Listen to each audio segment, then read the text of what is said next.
ముందుగా గుంటూరు పట్టణంలో 200 పడకల ఆసుపత్రిని state of the art diagnostic surgical ఎక్విప్మెంట్తో ప్రారంభించి నాణ్యమైన సేవల్ని గుంటూరు జిల్లా పల్నాడు జిల్లా ప్రాంత వాసులకు అందించాలనే ఒక సదుద్దేశంతో ఈ ఆసుపత్రిని ప్రారంభిస్తున్న సందర్భంగా భాస్కర్రావు గారికి వారి తనయులు డాక్టర్ అభినయ్ గారికి అద్విక్ గారికి నేను ముందుగా శుభాకాంక్షలు తెలియజేస్తున్నాను.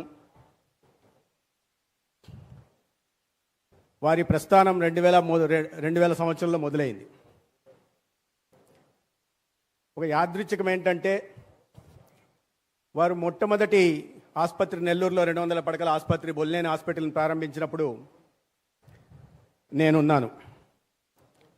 ఇవాళ సేవల్ని విస్తరిస్తూ 16వ ఆసుపత్రి ప్రారంభిస్తున్న సందర్భంగా కూడా నేనున్నాను. అయితే చిన్న తేడా ఏంటంటే ఆనాడు ఆసుపత్రి ప్రారంభోత్సవంలో ముఖ్య అతిథిగా ఉంటున్న కేంద్ర మంత్రి వెంకయ్యనాయుడు గారికి నేను ఓఎస్డీగా ఉన్నా. ఇవాళ ఈరోజు కార్యక్రమంలో ముఖ్య అతిథిగా ఉంటున్న చంద్రబాబు నాయుడు గారి మంత్రివర్గంలో మంత్రిగా ఉన్నా. 2 సందర్భాల్లో ఉన్నా అంటే ఆ ప్రస్థానాన్ని నేను ఆనాటి నుంచి ఈనాటి దాకా చూస్తూ ఉన్నా. ఎంతో కఠోర పరిశ్రమ, సేవ చేయాలనే ఆలోచన, ప్రజల్ని భాగస్వాములు చేసుకుంటూ వారి జీవన ప్రమాణాలను పెంచాలనే ఆలోచన లేకపోతే ఇతని సుదీర్ఘ ప్రయాణం సాధ్యం కాదు. ఒక ఆసుపత్రి నుంచి వాళ్ళ 16 ఆసుపత్రులు, 200 పడకల ఆసుపత్రి నుంచి 5000 పడకల ఆసుపత్రి, ఒక పట్టణం నుంచి ఇవాళ ఆంధ్రప్రదేశ్ తెలంగాణలో అన్ని పట్టణాలకు విస్తరిస్తూ 5 రాష్ట్రాలకు కూడా విస్తరించడం, ఆ క్రమంలో నాణ్యమైన వైద్య సేవలను అందిస్తూ మంచి పేరు తెచ్చుకోవడం చిన్న విషయం కాదు. ఈ సందర్భంగా నేను బొల్లినేని కుటుంబంకి ప్రత్యేకంగా అభినందనలు తెలియజేస్తున్నాను. వ్యాపారం మనం చూసాం, ఇప్పుడే చెప్పాను నేను, state of the art equipment చెప్పి ఇటువంటి ఇన్ఫ్రాస్ట్రక్చర్ క్రియేట్ చేయాలన్నా, ఇంత అధునాతనమైన పరికరాలను సమకూర్చాలన్నా, అదే క్రమంలో ఇటువంటి నైపుణ్యత కలిగిన సిబ్బందిని తీసుకోవాలన్నా చాలా డబ్బుతో కూడుకున్న పని.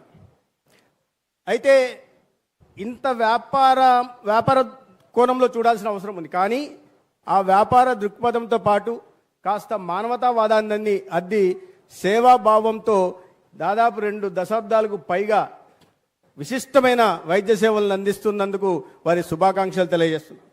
ప్రైవేటు భాగస్వామ్యం కూడా రావాల్సి ఉంటుంది. పెద్ద దేశంలో ఈ ఆర్థిక వనరుల ఇబ్బంది ఉన్న దృష్ట్యా ప్రభుత్వంతో పాటు ప్రైవేటు భాగస్వామ్యం వస్తేనే ఏ రంగమైనా ముందుకెళ్తుంది. వారి విశేష సేవలు అందిస్తున్నారు. రాబోయే రోజుల్లో ప్రభుత్వంతో కొలాబరేట్ చేసి వారి సేవల్ని మరింత విస్తృతం చేసి పేద ప్రజలకి నాణ్యమైన వైద్య సేవలు అందించాల్సిందిగా ఈ సందర్భంగా వారికి నేను మనవి చేసుకుంటున్నాను. నేను ప్రైవేట్ భాగస్వామ్యం అంటున్నప్పుడు ప్రభుత్వం నుంచి జరగట్లేదా? ప్రభుత్వం నుంచి అనేక రకాలైన పనులు జరుగుతున్నాయి. ఇవాళ రాష్ట్రంలో 10,032 గ్రామాల్లో ఆయుష్మాన్ ఆరోగ్య మందిర్లు, 1800 ప్రైమరీ హెల్త్ సెంటర్లు, 175 కమ్యూనిటీ హెల్త్ సెంటర్లు, 55 ఏరియా హాస్పిటళ్ళు, 9 డిస్ట్రిక్ట్ హాస్పిటళ్ళు, 17 టీచింగ్ హాస్పిటల్స్ ఉన్నాయి. చాలా పెద్ద ఎత్తున ఖర్చు పెట్టడం జరుగుతూ ఉంది. గౌరవ ముఖ్యమంత్రి గారు ఈ ఆర్థిక సంవత్సరంలో కూడా అత్యధికంగా 2వ స్థానంలో 18,500 కోట్ల బడ్జెట్ కేటాయించారు. ప్రత్యేకంగా ప్రజలకు వైద్య సేవలను ఉచితంగా అందించాలా, అటువంటి ఖరీదైన వైద్య సేవల్ని 25 లక్షల వరకు ఖరీదైన వైద్య సేవల్ని కూడా ఉచితంగా అందించాలనే ఉద్దేశంతో ఎన్టీఆర్ వైద్య సేవ కింద 4,000 కోట్లను కేటాయించడం జరిగింది. రాబోయే ఆర్థిక సంవత్సరంలో కూడా కొనసాగుతుందని భావిస్తున్నాను. డాక్టర్ గారు ఇప్పుడే చెప్తున్నారు, మనం అందరం క్యూరేటివ్ మెజర్స్ మీద దృష్టి పెడుతున్నాం కానీ ప్రివెంటివ్ మెజర్స్ మీద దృష్టి పెట్టట్లేదు. కానీ ఈ ప్రభుత్వం గౌరవ ముఖ్యమంత్రి గారి నాయకత్వంలో ప్రివెంటివ్ కేర్ మెజర్స్ మీద దృష్టి పెట్టి ప్రధానంగా ఇవాళ